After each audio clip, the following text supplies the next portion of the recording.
Hello बच्चों, आपका बहुत बहुत स्वागत है आपके अपने YouTube चैनल पर। तो बच्चों, कैसे हैं आप सब लोग। आई होप आप सब लोग अच्छे से होंगे और आप लोगों की पढ़ाई भी अच्छे से चल रही होगी।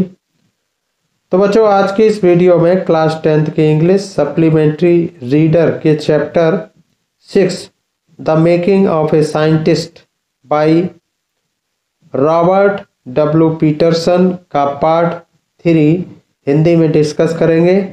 और चूंकि इस चैप्टर को हमने 3 पार्ट में विभाजित किया है, यानी 3 भागों में विभाजित किया है, पार्ट 1 और पार्ट 2 और पार्ट 3, ताकि आपको अच्छी तरीके से समझ में आ जाए और आपको उबाऊपन न लगे। और इसको पढ़ने के बाद बच्चों आप बड़ी आसानी से MCQs कर ले जाएंगे और क्वेश्चंस भी बड़े आसानी से आपको समझ में आ जाएंगे। तो इसलिए हम सिर्फ इसको पढ़ रहे हैं ताकि आप भी पढ़ सकें, आपकी समझ में आ सके और ट्रू एंड फॉल्स भी आपके कवर हो सकें। यानी कहीं से भी क्वेश्चन बन जाते हैं MCQs में या ट्रू फॉल्स में, तो आप श्योरली कर ले जाएंगे। तो इसलिए चैप्टर को पूरा पढ़ते चलते हैं। तो समय को न वेस्ट करते हुए शुरू करते हैं। As a high school junior Richard Ebright continued his advanced experiments on the monarch pupa। एक हाई स्कूल कनिष्ठ के रूप में रिचर्ड एब्राइट ने मोनार्क प्यूपा पर अपने अग्रिम प्रयोग को जारी रखा। That year his project won first place at the International Science Fair। और उस वर्ष अंतर्राष्ट्रीय अग्रिम विज्ञान मेले में उसके इस प्रोजेक्ट ने पहला स्थान जीता।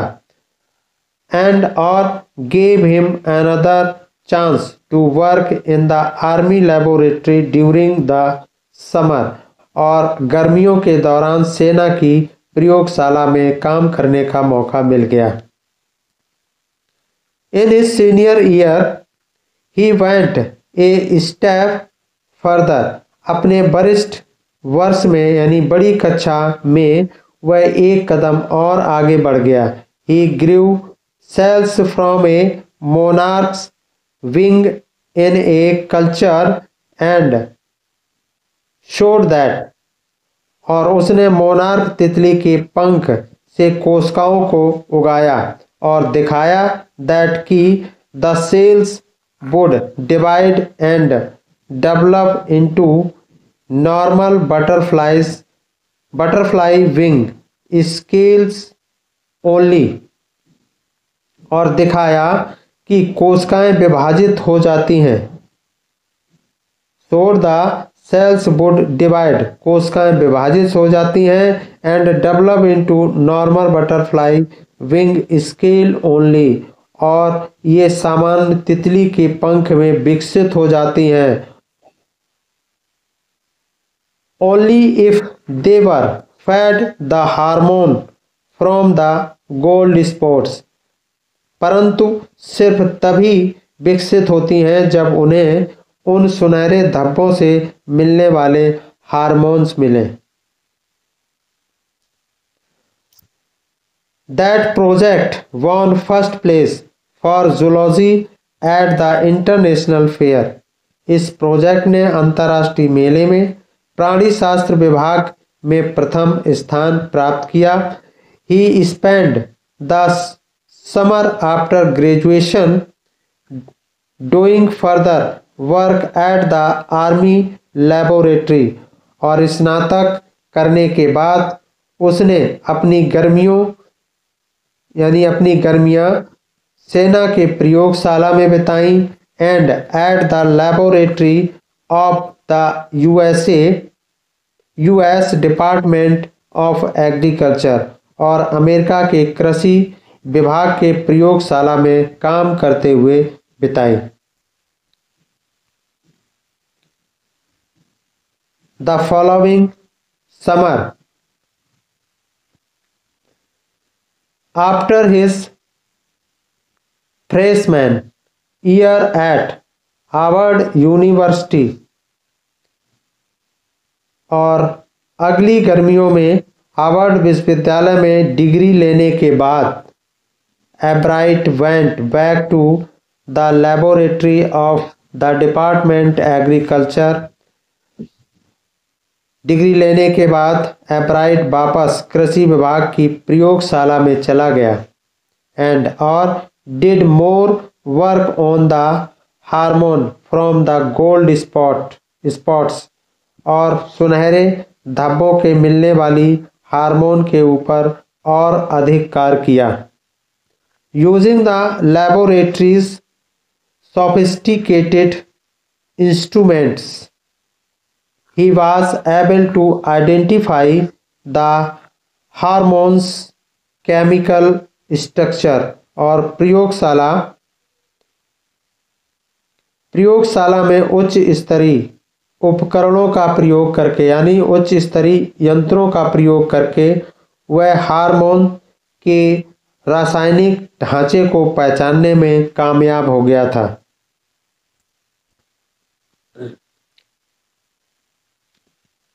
A year and a half later, during his junior year, अपने कनिष्ठ वर्ष से 1.5 साल बाद, Albright got the idea for his new theory about cell life।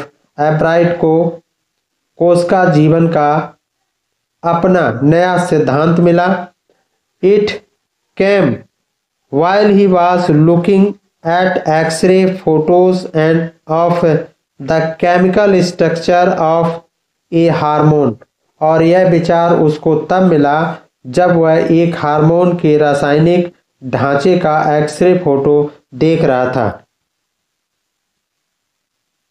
When he saw those photos, जब उसने उन फोटो को देखा तो Albright didn't shout यूरेका और even I have got it.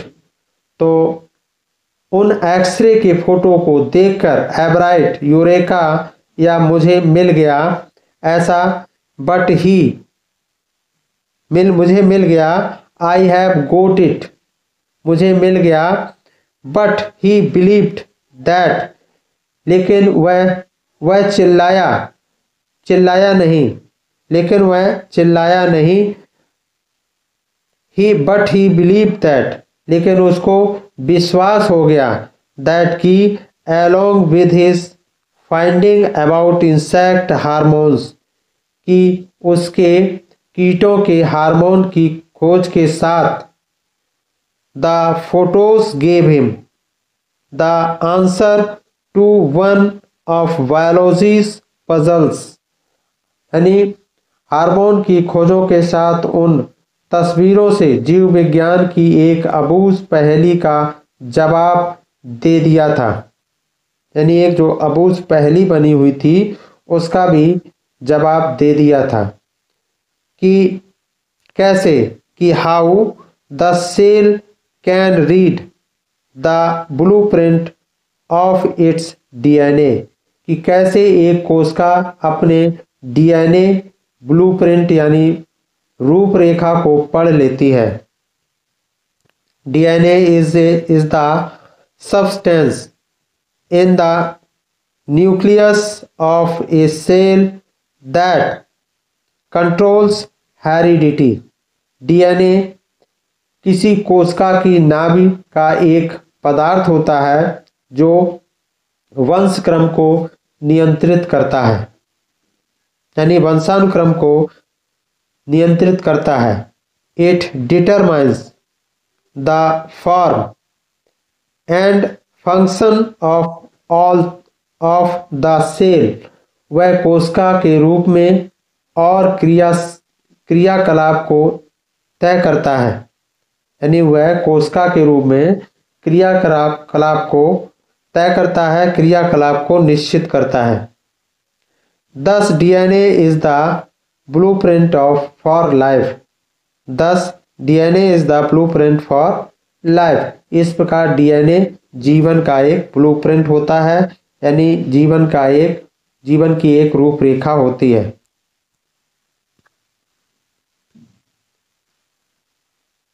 Albright and his college roommate James R. Wong work all that night drawing pictures. एब्राइट और उसके college के सहपाठी जेम्स और बॉन्ग ने सारी रात बिता दी अणुओं की तस्वीर बनाने में, यानी अणुओं की तस्वीर बनाने में उस एब्राइट और उसके सहपाठी ने पूरी रात बिता दी।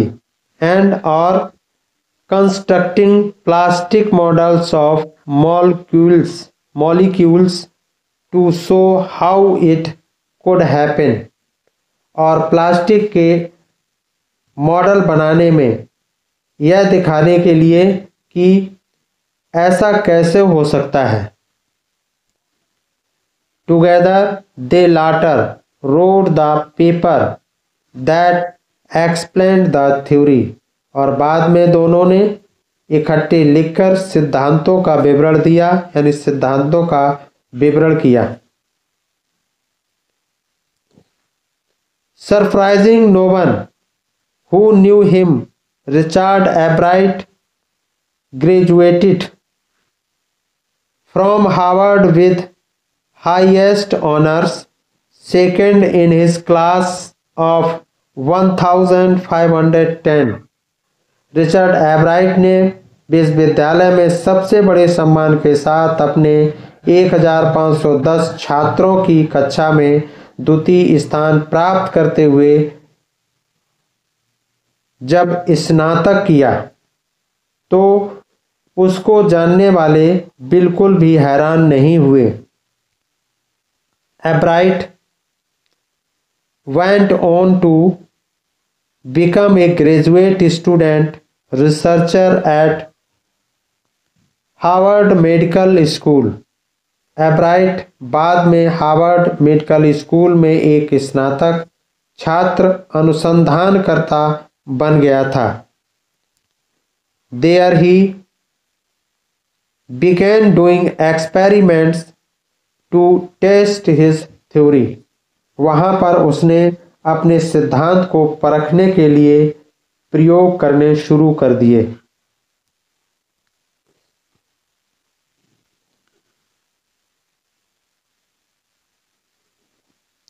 If the theory proves correct, it will be a big step towards understanding the process of life। यदि यह सिद्धांत सही साबित हो जाता है तो जीवन की प्रक्रियाओं को समझने में यह एक बड़ा कदम होगा। It might also lead to new ideas for preventing some types of cancer and other diseases। और यह शायद नए विचारों को भी जन्म देगा जो कई प्रकार के कैंसर और दूसरी अन्य बीमारियों को रोक सके। All of this is possible because of Albright's scientific curiosity। और यह सब एब्राइट की वैज्ञानिक जिज्ञासा के कारण ही संभव है।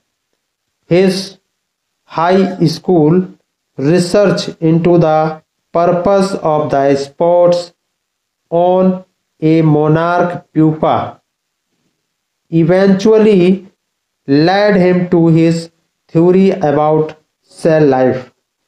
मोनार्क प्यूपा के धब्बों पर किए गए उसके हाई स्कूल का अनुसंधान ही उसको कोशिका जीवन के सिद्धांत की तरफ ले गया था, यानी कोशिका सिद्धांत की तरफ उसको ले गया। Richard Albright has been interested in science since he first began collecting butterflies। Richard Ebright की विज्ञान में रुचि तब से है जब से उसने तितलियों को इकट्ठा करना शुरू किया था। बट not to,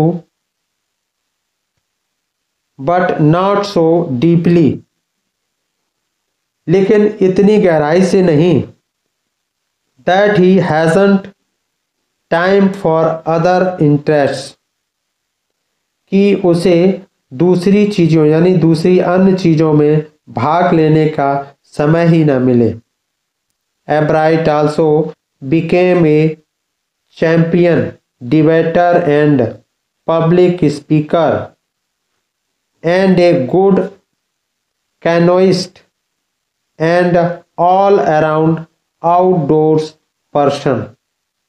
एब्राइट एक अच्छा वक्ता और अच्छा नाविक और सभी तरह की रुचियों में भाग लेने वाला व्यक्ति था। He is also an expert photographer, और वह एक निपुण फोटोग्राफर भी है। Particularly विशेषकर of nature and scientific exhibits, और विशेषकर यानी वह एक निपुण फोटोग्राफर भी है, विशेषकर प्रकृति और विज्ञान की प्रदर्शनियों की फोटो खींचता है, यानी प्रदर्शनियों की विज्ञान की प्रदर्शनियों की फोटो खींचता है।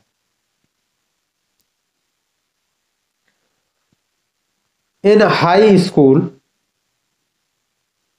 Richard एब्राइट was a scientist a student.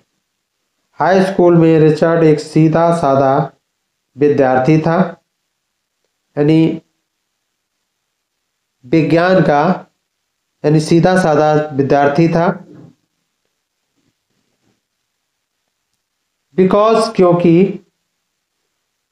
Learning was easy, चूंकि सीखना सरल था। ही turned a lot of his energy towards the debating and model United Nations clubs. उसने अपनी काफ़ी ऊर्जा संयुक्त राष्ट्र क्लबों की वाद विवाद और प्रतियोगिता और प्रतिमानों की तरफ मोड़ दी थी। He also found someone to admire Richard A. Wiener। उसे कुछ ऐसे लोग भी मिले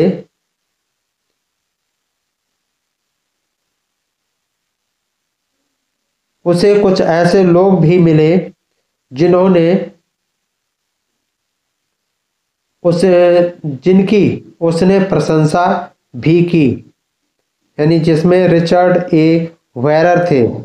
हिज सोशल स्टडीज टीचर, वह एक सोशल स्टडीज टीचर थे, अध्यापक थे, यानी वह उसके सामाजिक अध्ययन के अध्यापक थे। And advisor to both clubs, और उसके दोनों क्लबों के सलाहकार थे, यानी वो दोनों थे सामाजिक अध्ययन के अध्यापक और दोनों क्लबों के सलाहकार थे। Mister Weiherer was the perfect person for me then। श्रीमान वेरर मेरे लिए पूर्ण व्यक्तित्व थे। He opened my mind to new ideas, एब्राइट said। एब्राइट ने कहा कि उन्होंने मुझे विचार दिए और नए नए विचार दिए, उन्होंने मेरे दिमाग को खोल दिया। Richard would always give that extra effort, mister Weiherer said. Richard हमेशा अतिरिक्त प्रयास करता था, श्रीमान वेरर ने बताया।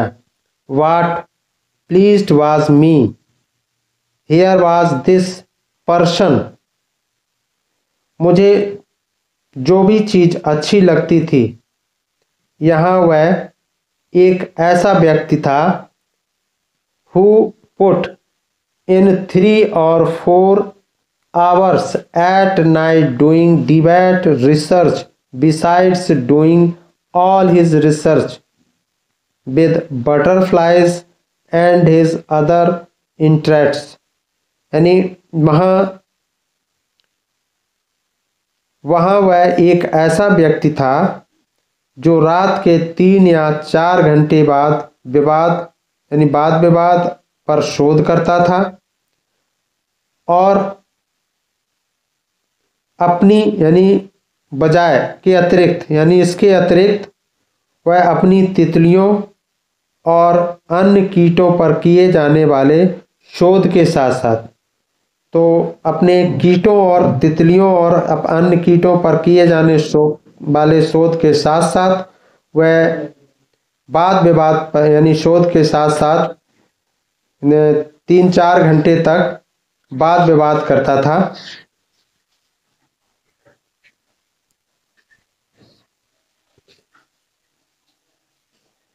Richard was competitive. Mister Weiherer continued. Richard के अंदर प्रतियोगिता की भावना थी। श्रीमान वेरर ने बात को जारी रखा, but not in a bad sense, लेकिन एक बुरे रूप में नहीं थे। ही एक्सप्लेन, उन्होंने समझाया। Richard wasn't interested in winning for winning sake or winning to get a prize। उन्होंने अब समझाया कि रिचर्ड सिर्फ इसलिए जीतने में रुचि नहीं लेता था कि उसे जीतना है या फिर कोई इनाम जीतना है। rather he was winning because he wanted to do the best job he could। इसके बजाय वह इसलिए जीतता था ताकि वह अपना सर्वश्रेष्ठ प्रदर्शन कर सके। For the right reasons he wanted to be the best, और सही मायने में वह सर्वश्रेष्ठ बनना चाहता था। And that is one of the ingredients in the making of a scientist। और वैज्ञानिक बनने का यह एक महत्वपूर्ण कारण है। Start with a first rate mind, add curiosity and mix in the will to win for the right reasons. कुशाग्र बुद्धि से शुरुआत करना, जिज्ञासा को शामिल करना और जीतने की इच्छा को मिलाना उचित कारणों के लिए। एब्राइट हैज दीज क्वालिटीज, और एब्राइट में ये हैव दीज क्वालिटीज, एब्राइट में ये गुण थे। From the time the book The 12 of Monarch X opened the world of science to him। जिस समय से मोनार्क एक्स की यात्राएं नामक पुस्तक ने विज्ञान की दुनिया को उसके लिए खोल दिया था। यानी एब्राइट में ये 3 गुण थे। कौन कौन से थे? जिज्ञासा को शामिल करना, और कुशाग्र बुद्धि थी, जिज्ञासा थी और इच्छा भी थी। ये 3 गुण थे। तो जिस समय से मोनार्क एक्स की यात्राएं नामक पुस्तक ने विज्ञान की दुनिया को उसके लिए खोल दिया था, तब से Richard एब्राइट has never lost his scientific curiosity. तब से रिचर्ड एब्राइट ने अपनी वैज्ञानिक जिज्ञासा को कभी भी खोने नहीं दिया था। तो बच्चों, आई होप आपको वीडियो पसंद आई होगी। तो वीडियो को लाइक करें, कमेंट करें, शेयर करें और चैनल को सब्सक्राइब करें। Thanks for watching. फिर मिलते हैं नेक्स्ट वीडियो में नेक्स्ट क्वेश्चंस एंड आंसर के साथ। Thank you so much.